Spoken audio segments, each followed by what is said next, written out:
Bismillahirrahmanirrahim. Assalamualaikum warahmatullahi wabarakatuh.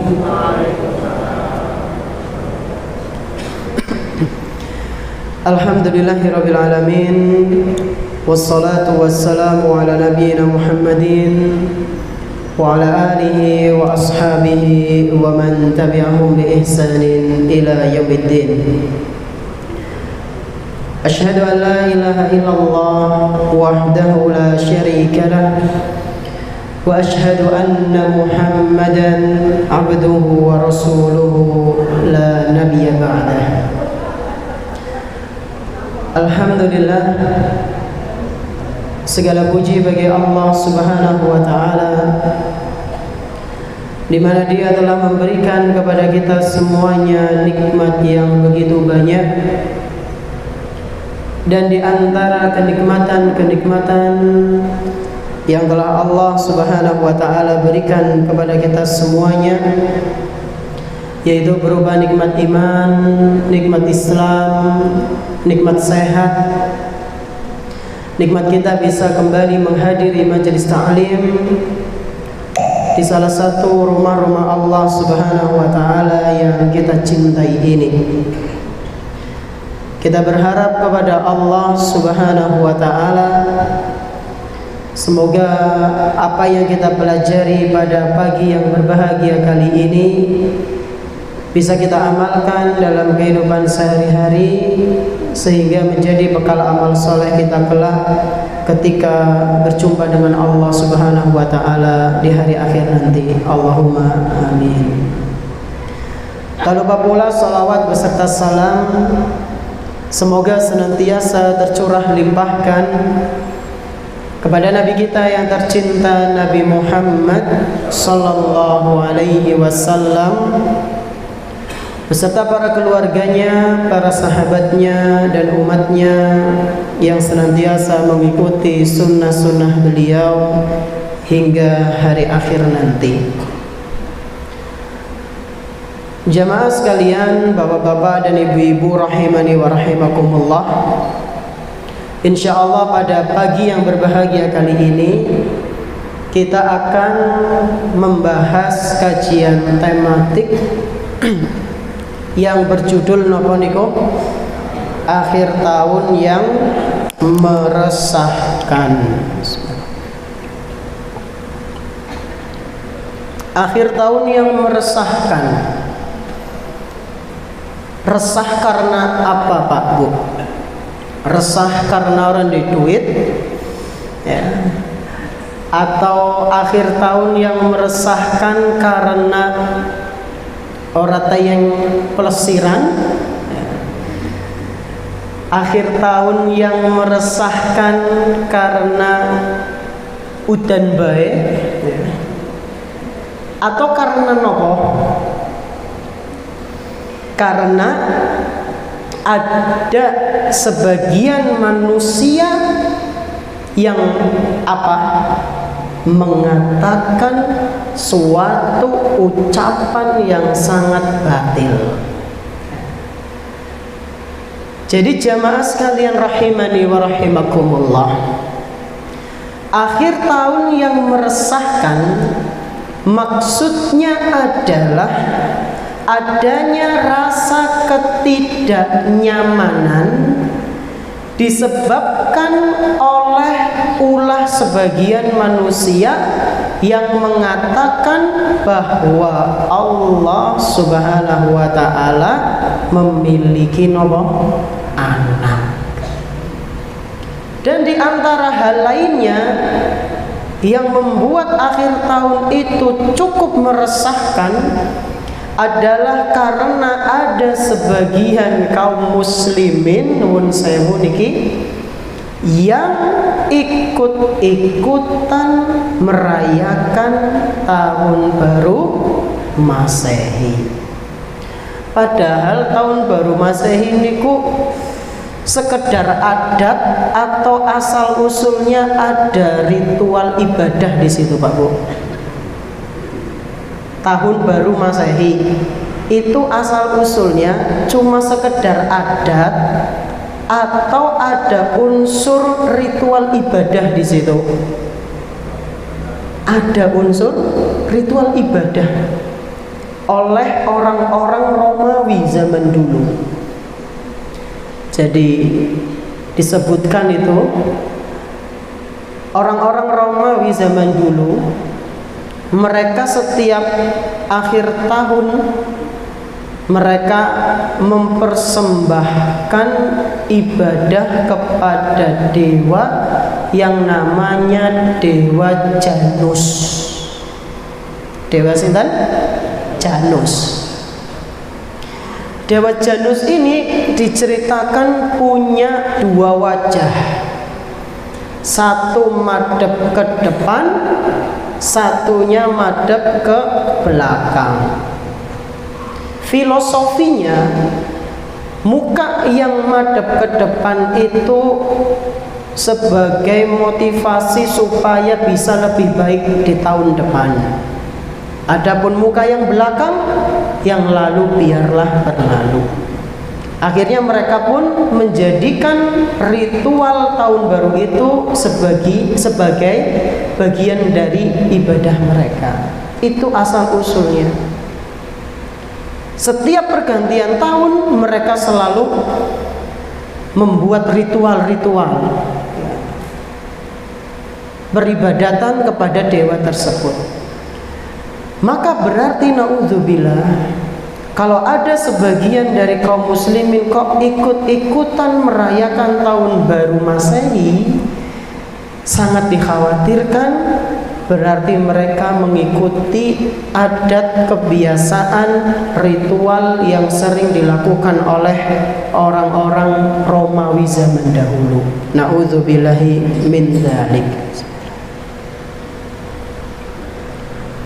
Tentu jamaah sekalian rahimani wa rahimakumullah, dua hal ini membuat kita merasa resah. Mengapa bisa demikian?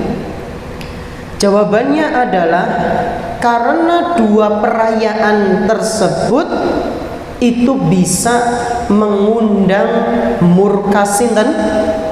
Allah Subhanahu wa taala. Allah sangat murka dengan dua perayaan ini.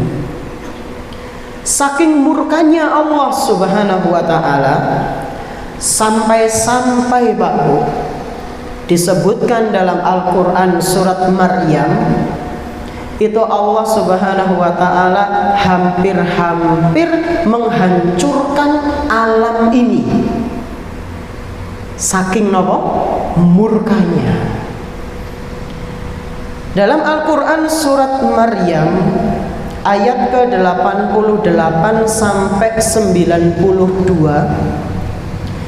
di situ Allah Subhanahu wa taala mengabarkan kepada kita tentang marahnya Allah kepada orang-orang yang mengatakan Allah punya anak. Nauzubillah.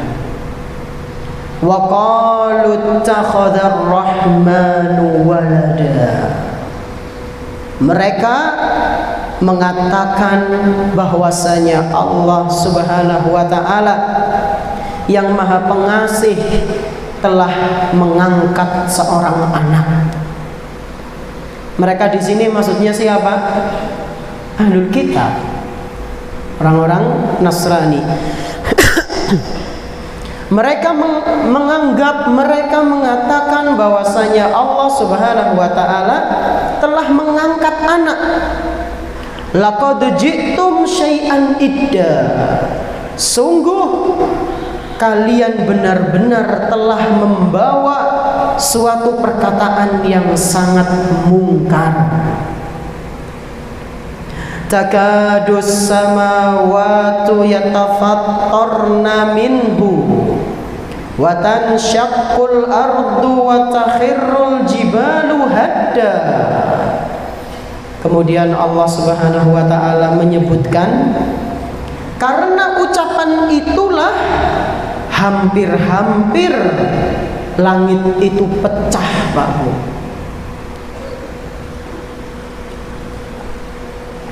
Gara-gara ucapan apa? Ucapan Allah punya anak. Hampir saja langit itu pecah. Bayangkan langit pecah sih kepriwe. Ya wis kayak kiamat ya.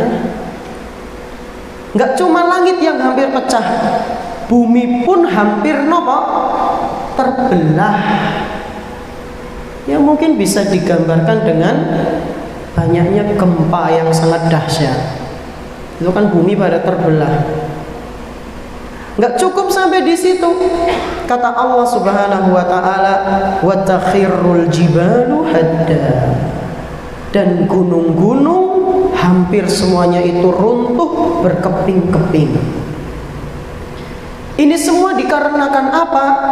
Anda'u lirrahmani walada. Bencana-bencana ini, azab ini hampir terjadi dikarenakan ada orang atau mereka mengatakan Allah Subhanahu wa taala telah mengangkat anak. Wa ma yanbaghi lirrahmani ayyattakhidha walada. Padahal tidaklah pantas bagi Allah Subhanahu wa taala yang Maha Pengasih mengangkat seorang anak. Enggak pantas. Lam yalid wa lam yulad. Allah itu tidak beranak dan juga tidak diperanakkan. Ini dalam Al-Quran surat Maryam ayat 88 sampai 92. Kira-kira Pak Bu, ketika alam semesta ini dihancurkan, diazab oleh Allah Subhanahu wa taala, yang terkena dampaknya niku sinten? Cuma orang-orang non muslim saja, apa orang muslim juga kena? Semua kena, merata. Jadi ketika Allah Subhanahu wa taala sudah murka Pak Bu, sudah sangat marah, itu azab rata. Enggak pandang bulu mau muslim mau non muslim ya. Maka sangat ditakutkan sekali azab Allah. Dan ini disebutkan dalam Al-Quran surat Al-Anfal ayat ke-25. Ketika azab Allah itu turun, maka bisa merata. Allah Subhanahu wa ta'ala berpesan kepada orang-orang yang beriman, wattaqu fitnatan la tusibanna alladhina zalamu minkum khassah. Wahai kalian, jagalah diri kalian dari azab yang Allah Subhanahu wa ta'ala turunkan, yang mana azab itu tidak hanya menimpa orang-orang yang zolim, tidak hanya menimpa orang-orang yang zolim, orang-orang yang berbuat syirik. Berarti selain mereka kena mboten? Bisa kena. Ini jika azab Allah Subhanahu wa ta'ala sudah merata ya. Maka jamaah rahimani wa rahimakumullah, jika sudah begini meresahkan mboten? Meresahkan ya. Tentu meresahkan ya. Oleh karena itu betapa pentingnya pembahasan ini, dan insya Allah akan kita bahas secara ringkas mengenai hal-hal yang mungkin akan terjadi di akhir tahun ini, perayaan-perayaan tersebut ya. Insya Allah kita akan membahas tentang hukumnya. Kemudian kita juga akan membahas apakah boleh mengucapkan selamat kepada mereka, dan bolehkah saling memberikan hadiah, lalu bagaimana kita menyikapi akhir tahun ini. Yang pertama yaitu mengenai hukum merayakan perayaan non-muslim. Hukumnya apa Pak Bu? Boleh atau nggak boleh? Tidak boleh ya. Haram. Dan dalilnya itu sangat banyak. Dalilnya itu sangat banyak. Di sini kami akan bawakan 4 insya Allah. Merayakan hari-hari besar non-muslim itu hukumnya tidak boleh. Banyak dalil yang menyebutkan, di antaranya dalam Al-Quran surat Al-Furqan. Surat apa? Al-Furqan ayat ke-72. Di situ Allah Subhanahu wa taala menyebutkan tentang orang-orang yang nanti akan mendapatkan tempat tinggi di surga. Allah Subhanahu wa taala menyebutkan tentang balasan orang-orang yang nanti di akhirat, yaitu di surga, mendapatkan tempat yang sangat tinggi. Di antara ciri mereka adalah kata Allah Subhanahu wa taala, walladzina la yashhaduna zur. Ciri mereka yang akan mendapatkan tempat yang tinggi di surga nanti adalah mereka orang-orang yang tidak memberikan persaksian palsu. Mereka yang tidak memberikan persaksian palsu. Apa kaitannya Ustadz dalil ini dengan pembahasan kita, dengan hukum tidak boleh mengucapkan selamat? Inilah pentingnya tafsir. Persaksian palsu di sini maksudnya apa? Kata para ulama tafsir, yaitu para ulama tabi'in dan tabi'ut tabi'in, persaksian palsu di sini adalah mengenai hari-hari perayaan yang dilakukan oleh non-muslim. Berarti maknanya orang yang akan mendapatkan derajat tinggi di surga adalah mereka yang tidak ikut serta merayakan perayaan non-muslim. Ya. Kenapa kok merayakan atau ikut serta merayakan hari-hari besarnya non-muslim dikatakan sebagai persaksian palsu? Kenging nopo? Sinten sing saged jelasaken? Bismillah. Kenging nopo? Hari-hari besar non-muslim itu dikatakan sebagai persaksian palsu. Kenging nopo? Karena mereka kan memiliki keyakinan Allah memiliki anak. Ketika mereka mengatakan seperti itu, berarti kan mereka bersaksi, sadar atau tidak. Nah, ketika ada orang-orang yang mengikuti perayaan tersebut, berarti sama saja mereka mendukung persaksian mereka. Padahal persaksian mereka itu persaksian yang palsu. Hari raya non-muslim, hari-hari besar mereka itu disebut sebagai syahadatuz zur di antaranya, yaitu persaksian palsu. Dan ini tidak diperbolehkan bagi kaum muslimin maupun muslimat untuk mengikuti mereka. Inilah tafsir yang disampaikan oleh Imam Mujahid, Imam Ikrimah dan yang lainnya. Ini dalil yang pertama dalam surat apa?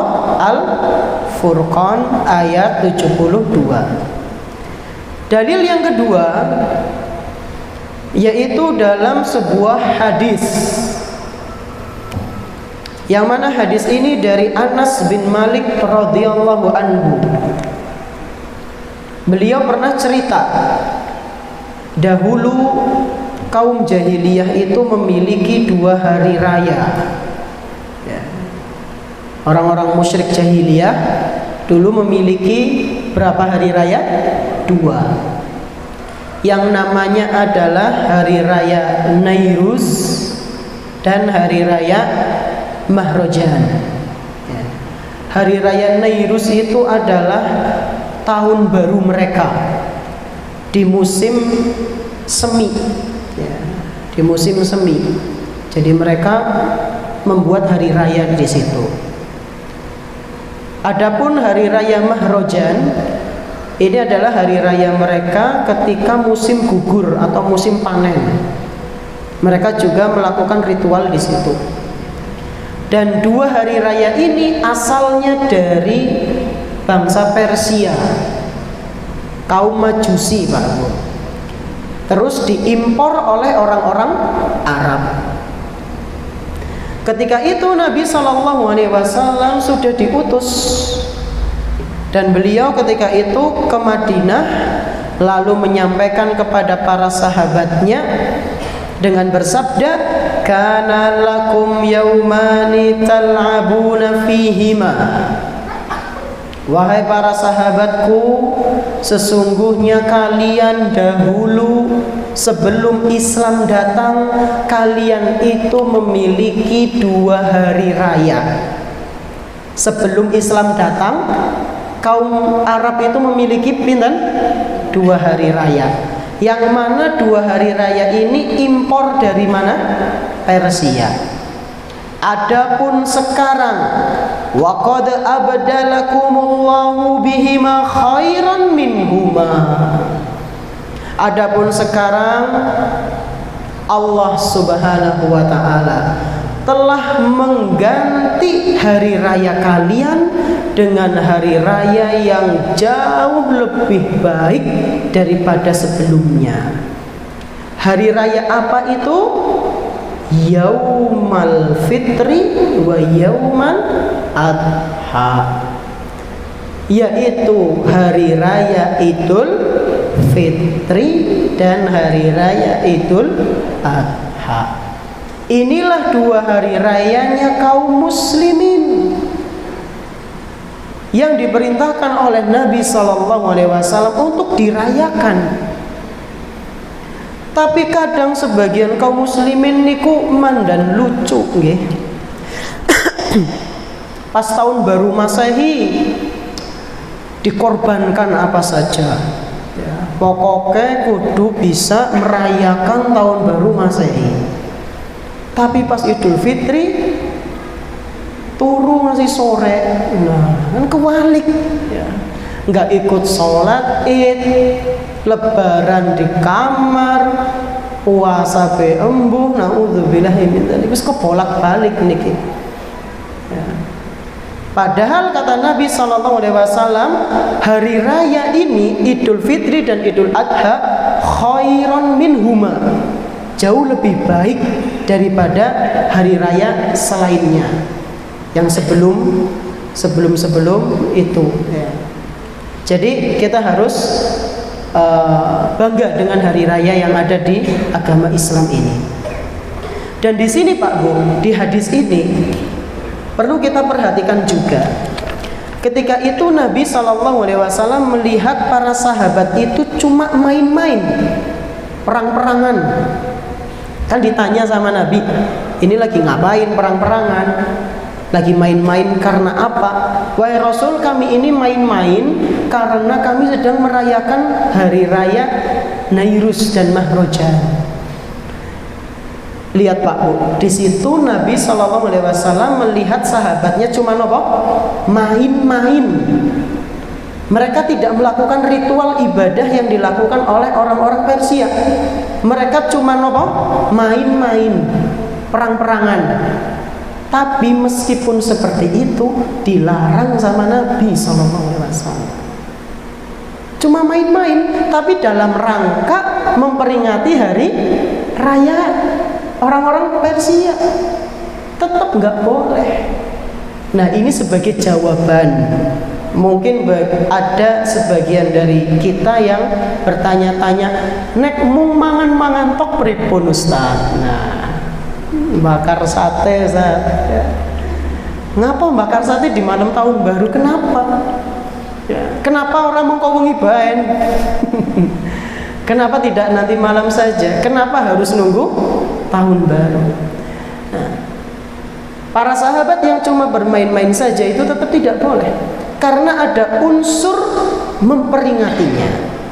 Ya. Ini hadis yang diriwayatkan oleh Imam An-Nasa'i dan dinilai sahih oleh Syekhul Albani. Ini dalil yang kedua.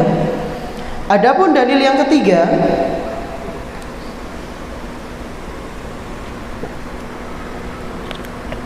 yang menunjukkan bahwasanya ikut serta merayakan perayaan non-muslim itu tidak boleh adalah sebuah hadis yang diriwayatkan oleh Imam Abu Dawud dan dinilai sahih oleh Syekhul Albani, yaitu sebuah kisah tentang seorang laki-laki yang dia ini ingin menunaikan nazar. Seorang laki-laki ingin menunaikan apa? Nazar. Nazar niku napa? Ya janji ya, janji ke Allah. Kene nyong esuk kepilih ya, misal ya. Ya Allah, kalau besok saya kepilih menjadi napa? Menjadi napa, Pak? Menjadi ketua RT, ketua RW, ya, pejabat, maka saya janji ya Allah, rakyat sejahtera. Saya bernazar, saya akan menyembelih kambing sebanyak 1 RT misalnya. Pemilihan RT, kemudian dia bernazar, calon RT ini, kalau saya terpilih menjadi apa? Pak RT, maka saya akan nyembelih kambing sejumlah kakak di RT saya. Nah, jebule ngisuk kepilih, ya harus ditunaikan itu ya. Nah, orang ini akan menunaikan nazarnya,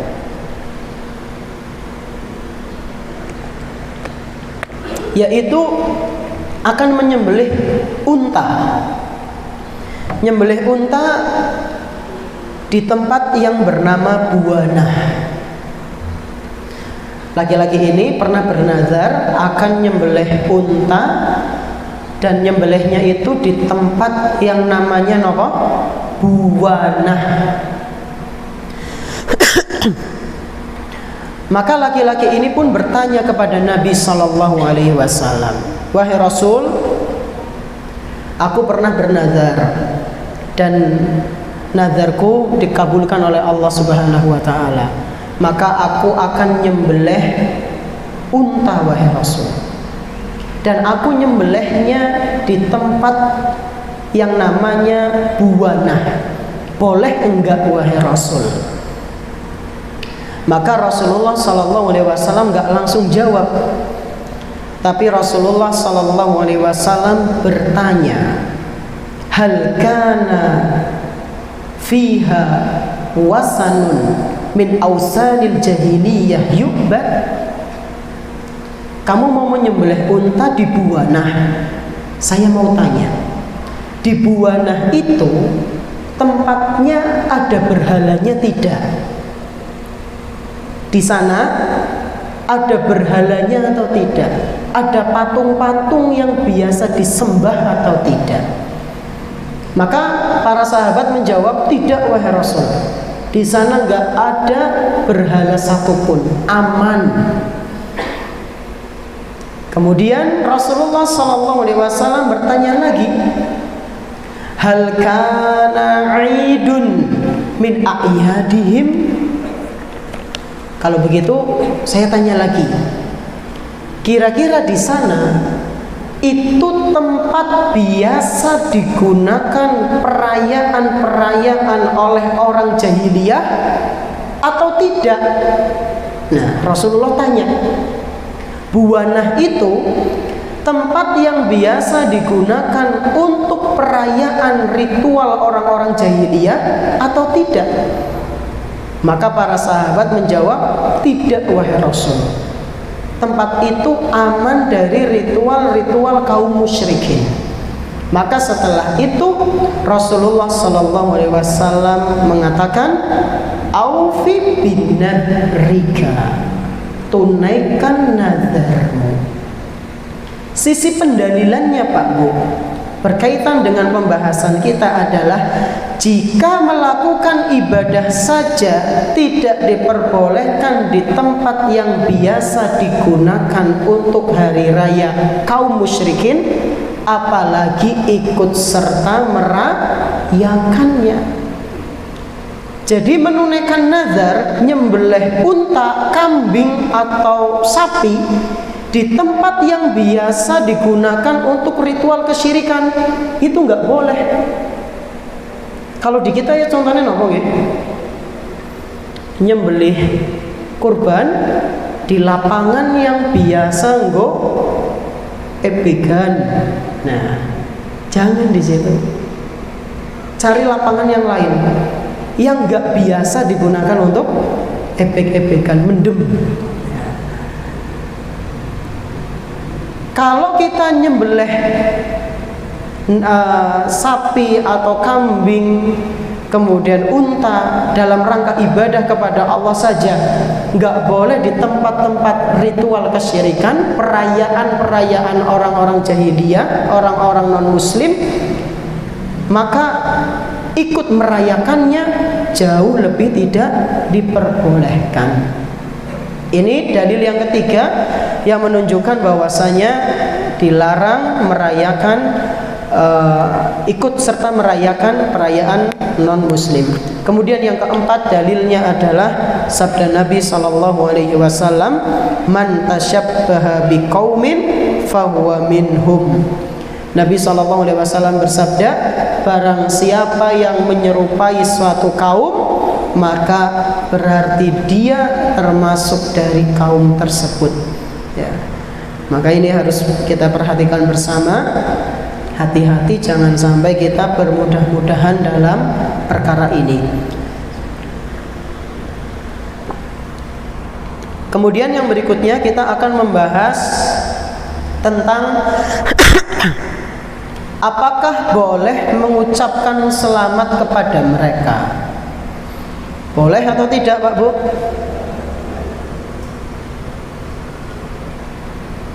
Boleh tidak? Tidak. Waduh, mengucapkan selamat kok. Biasanya kan ada sebagian orang mengatakan seperti itu. Bahkan itu cuma apa? Mengucapkan selamat, toleransi Ustaz. Ya. Kita ngikut pendapatnya ulama saja, biar lebih selamat insya Allah. Dan ulama ini bukan ulama yang kaleng-kaleng. Ulama yang keilmuannya sudah diakui oleh ulama-ulama yang lain, yaitu salah seorang ulama yang bernama Imam Ibnu Qayyim Al-Jauziyah rahimahullahu ta'ala. Beliau berpendapat mengucapkan selamat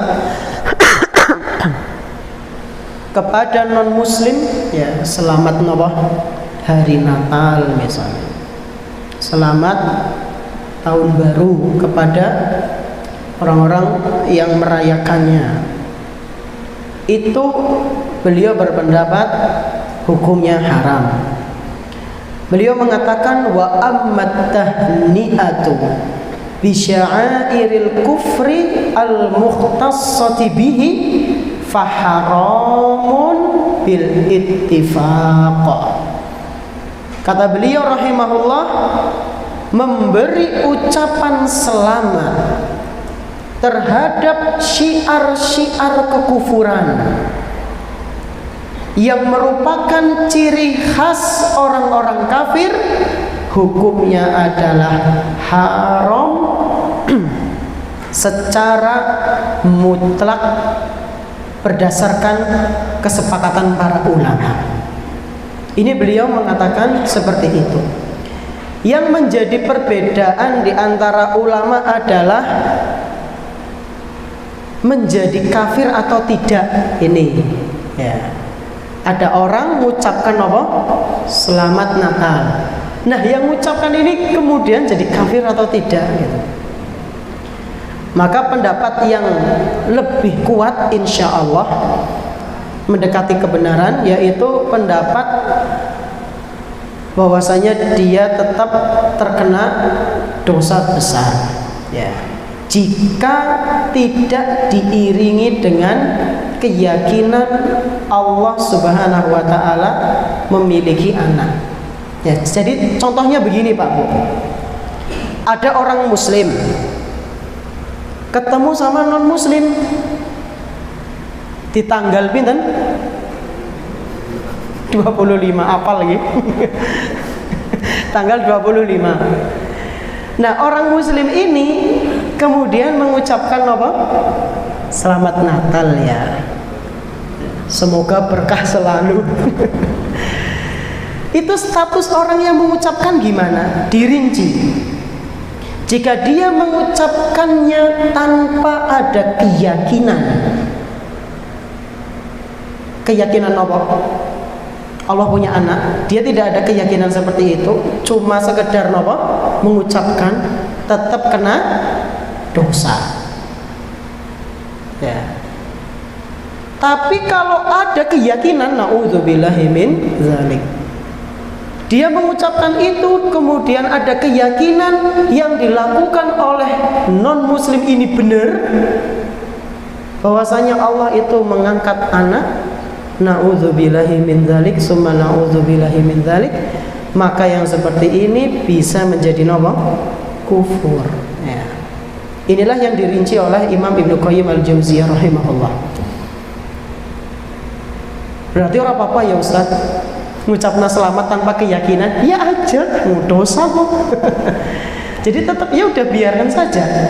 Ya, toleransi kita ya seperti itu. Lakum dinukum waliyadin. Kita nggak usah mengucapkan selamat. Saya ini kan ya, punya saudara Pak. Saya punya saudara non muslim. Ya, saya punya saudara non muslim, bude saya. Ya, semoga Allah Subhanahu wa taala memberikan hidayah kepada beliau. Beliau itu non muslim Kristen. Nah, setiap akhir Desember biasanya saya bilang ngapunten nggih bude, Inuk dan keluarga tidak menyampaikan sebagaimana yang bude sampaikan ketika Idul Fitri. Ya. Jadi bude saya meskipun non muslim, beliau selalu ngasih selamat Idul Fitri gitu. Selamat ya keluarga merayakan hari raya Idul Fitri. Nah, kalau Desember saya minta maaf, saya nggak bisa menyampaikan selamat gitu. Dengan cara yang baik, dan alhamdulillah bude saya pengertian. Oh iya nggak apa-apa gitu. Nggak apa-apa, orang punya kepercayaan masing-masing ya nggak apa-apa. Jadi kalaupun seperti itu ya kita harus sampaikan dengan cara yang baik, dengan sopan gitu. Insya Allah mereka itu paham insya Allah. Ya. Jadi ini mengenai hukum mengucapkan selamat. Kemudian ada permasalahan lain. Bolehkah saling memberikan hadiah? Jawabannya adalah boleh jika di luar hari perayaan mereka. Tapi kalau memberikan hadiah di hari perayaan mereka tidak boleh. Sebagian ulama mengatakan lakin la yajuzu an yuhdiya lil kafir fi yaumi 'idin min a'yadihi. Tidak diperbolehkan bagi seorang muslim memberikan hadiah di hari-hari perayaannya orang-orang non-muslim. Jadi nggak boleh kalau di hari-hari besar mereka. Kalaupun di luar itu ya nggak apa-apa. Dulu ada sahabat Nabi yang bernama Umar bin Khattab ya. Ini disebutkan di Sahih Bukhari. Beliau juga pernah memberikan hadiah kepada orang-orang Yahudi, jubah kalau nggak salah. Tapi itu bukan di hari besar mereka. Ya. Dan memberikan hadiah itu hukumnya mubah, ya nggak apa-apa. Dengan harapan semoga orang-orang non Muslim itu bisa masuk ke Islam, masuk agama Islam. Ya. Jadi orang Muslim. Jadi memberikan hadiah itu tidak mengapa, tapi jangan di hari-hari besar mereka, karena itu termasuk bentuk perayaan, ikut serta mensukseskan acara mereka.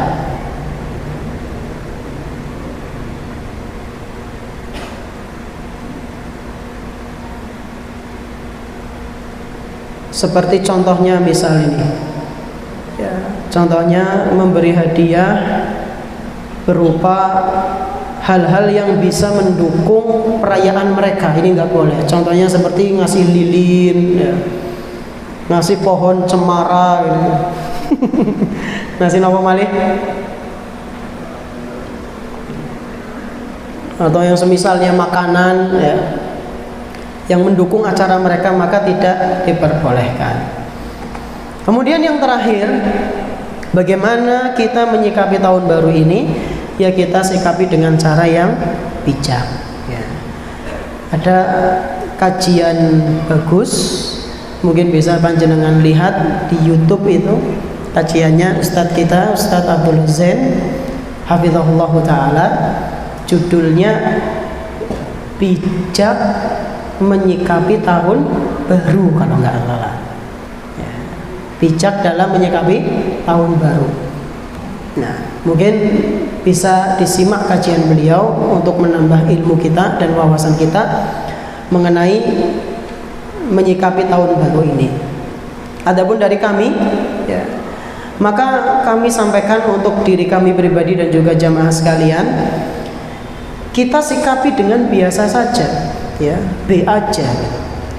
Jangan kita anggap tahun baru Masehi ini adalah pergantian waktu yang wah gitu. Be aja, biasa saja ya. Anggap seperti hari-hari biasa yang telah berlalu ya.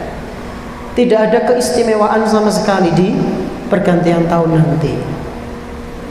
Alangkah baiknya daripada untuk menghambur-hamburkan harta, untuk ikut serta merayakan hal-hal yang batil, lebih baik kita gunakan untuk memperbanyak muhasabah diri.